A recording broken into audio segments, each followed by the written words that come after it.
How to fix the slipping seat post on a T-line. A simple test for a slipping seat post is to twist the saddle from side to side when the quick release is fully tightened. You may also notice your saddle height decreasing as you ride. In either instance, if it moves, it's too loose. An under-tightened quick release or a worn seat sleeve are the two potential causes. To do this job, you will require a 5mm hex key, degreaser, a clean lint-free cloth, a torque wrench and 5mm hex key attachment. Using a 5mm hex key, loosen the pentaclip slightly so the saddle and pentaclip can be lifted from the seat post. Do not undo the bolt fully, or you will have to reassemble the pentaclip.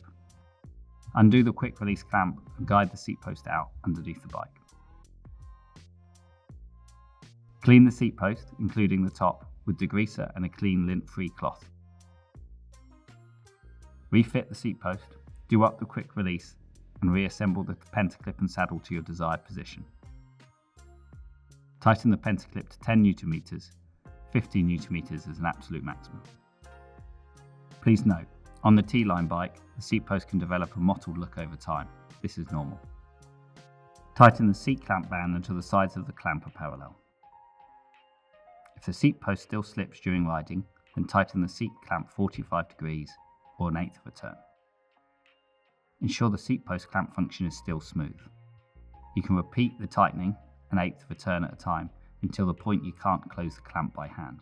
Do not use any tools to aid the closing of the clamp. If the bolt is over tightened, it can distort the rear of the main frame. If the seat post still slips, then you must return the bike to a recommended Brompton dealer to have the seat sleeve replaced.